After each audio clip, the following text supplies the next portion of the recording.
to shift the lens completely. We're now going to spend 40 minutes or so hearing from patients who've got experience, people who've lived experience of ADHD and some of the issues that we're expanding on. You're going to get 3 speakers. Each of the speakers will speak for about 10 or 12 minutes. And for those of you who are speaking, I'll be holding up the green card. Don't make me wrestle you off the stage. Let's keep to time as much as we can. It's an ADHD conference. If we finish on time, it'll be a bloody miracle. So you've got a lot to say, you've got a lot of passion. We want to hear what you've got to say, we want to hear the passion. And again, I would ask the audience to be as warm and receptive as you can to give everybody the chance to be at their best so they can perform the best for you. The first speaker is a lady called Alison Lake. Alison is a member of the European Coalition for People Living with Obesity. That's a direct link to the subject matter that we've got in hand here. A registered nurse with a master's degree in psychology. Newly diagnosed with ADHD, and I'm pretty certain that's going to be talked about in relation to what Alison's got to say. And Alison works at Leeds Beckett University in the Obesity Institute. An Obesity Institute tells us that we have actually got a problem if we have an institute to deal with the issue, and correlating it to ADHD is superbly important. And what a way to join up the dots, to invite Alison up onto the stage, to open up the lived experience section of today and bring in her own experience and her own life and from the hard work that she does. So please give her a warm welcome as she comes up on stage.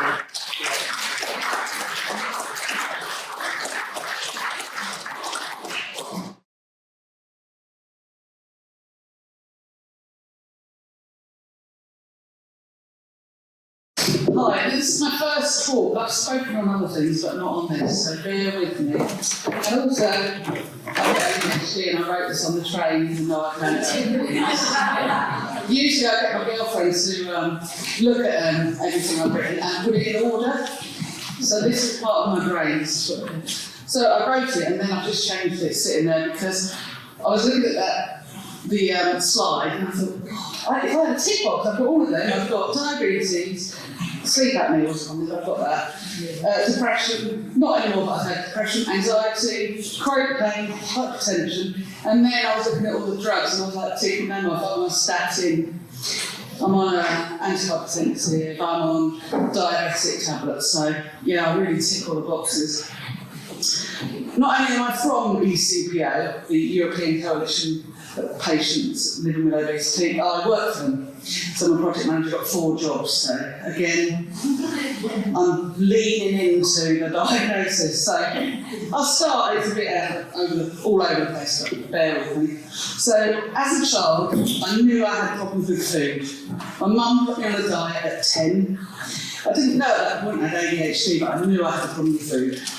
I was a tomboy, always playing with the boys, climbing, cycling, running, swimming, which kept my weight down. But food was sometimes scarce at home, so that may be a factor. We had things like sugar sandwiches, a bit of a treat, or even condensed milk, white bread sandwiches. So that was the sort of thing we ate. My mum was addicted to sugar, cigarettes and caffeine, and was stick thin, even though she ate thousands of calories a day. And my dad left when I was young, so money got a bit tight. When I reached my teens, the activity stopped and I put on weight. Mum took me to Weight Watchers and it's brilliant because they give you a life membership if you join as an adolescent. So, that started my disordered eating. I love crunchy foods, still do, always did. Apples, celery, boiled sweets, crisps. And then I read something that it might be dopamine. That might be giving me a bit of dopamine. So that these things sort of kept hitting me as I got older. I've always really struggled in the morning. No matter how good my sleep is, it takes me so long. And then I get up and I will eat bad things, sweets. Well, carbs, really. I just eat carbs because that helps me get going. I struggle with attention. I feel it go and then I struggle to get it back. But on the other hand, I can totally hyper-focus on things. I love reading, always love reading, it's been a big escape for me, and I can read a novel in about 2 hours, just sitting in one go.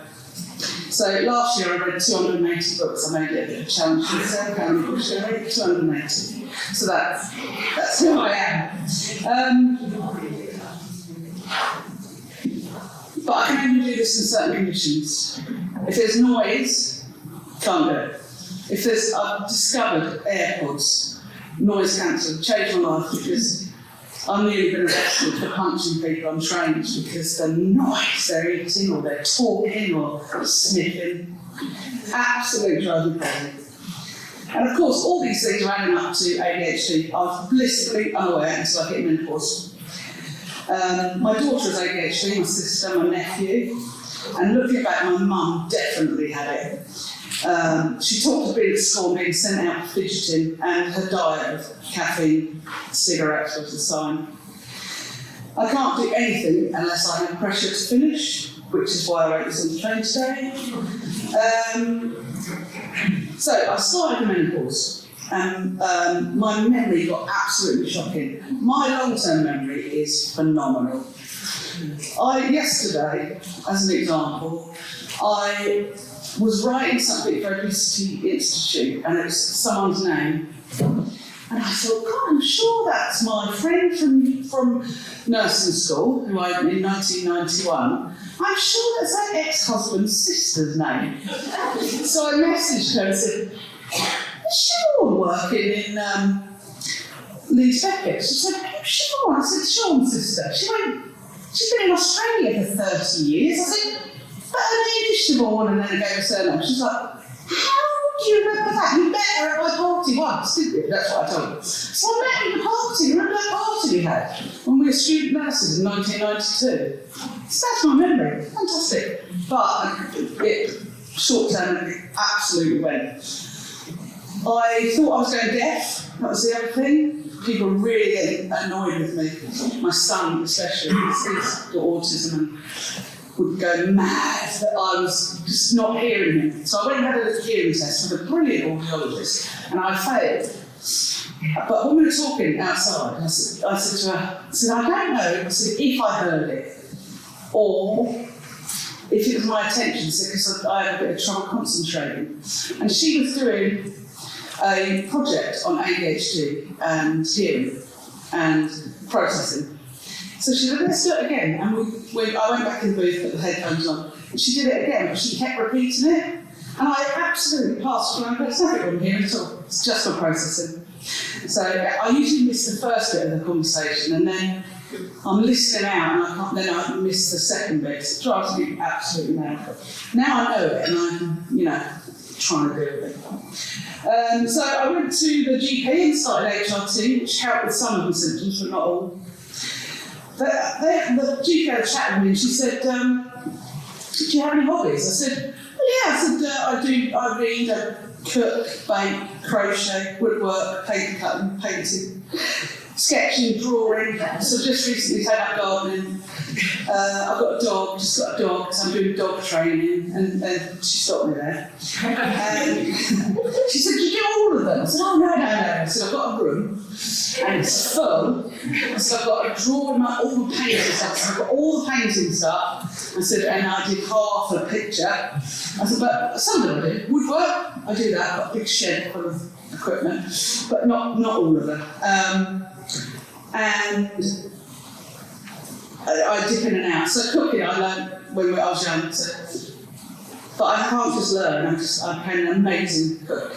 So then I decided to do baking. I'm an amazing baker. I'm so good that I actually went for the Great British Bake Off, and I got through the first 3 rounds.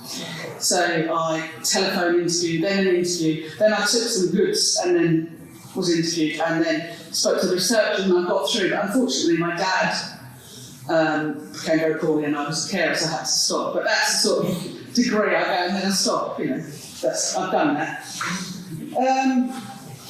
So the GP said to me, have you ever considered you might have ADHD? And I said, well, yes, I have done an online quiz. And it's quite high.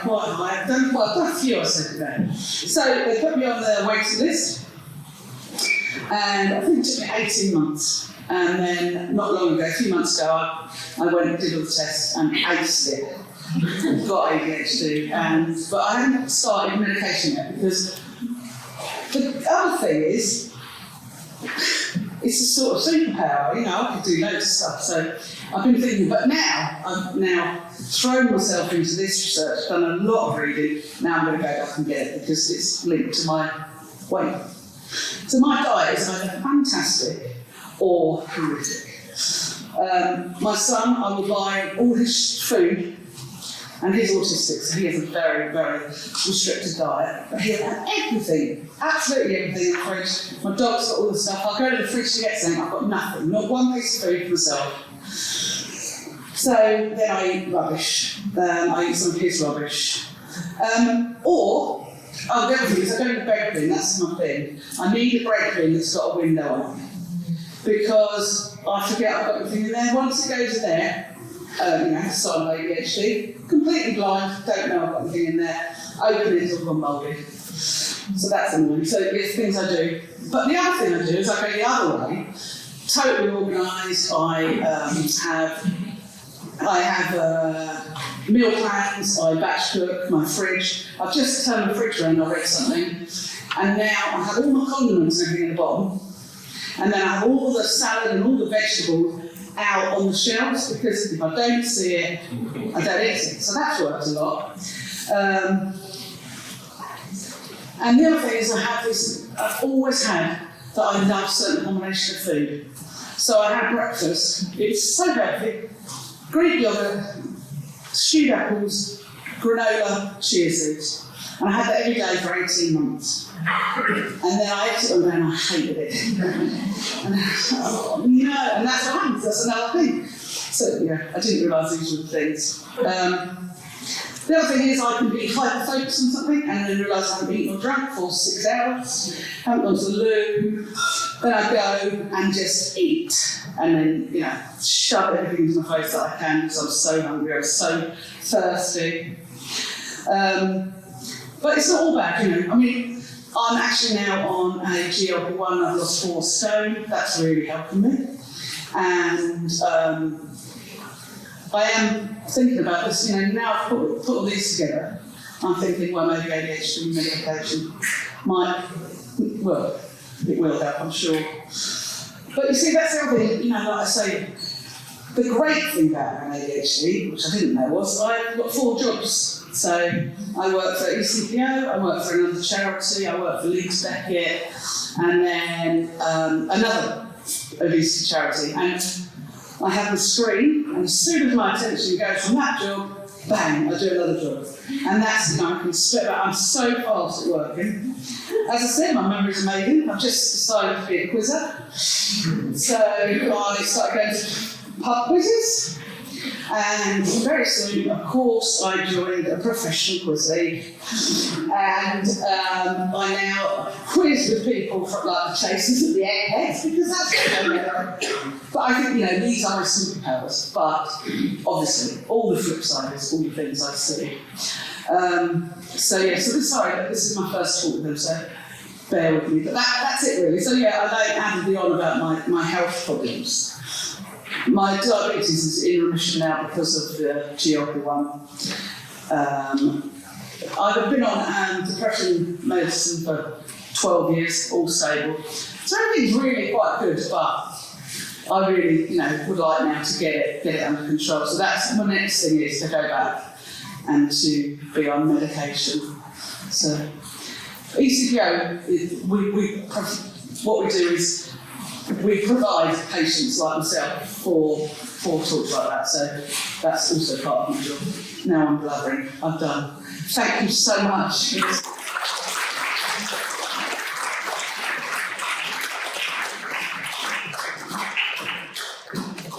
How brave to come up here and tell your story like you did.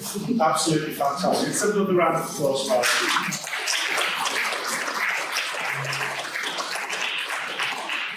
you can relate to the hobby graveyard then. When we started talking about that, there was a lot of recognition in the room, there really was. And the work you talked about with diet and obesity it is very profound. And thank you for that insight, Phil.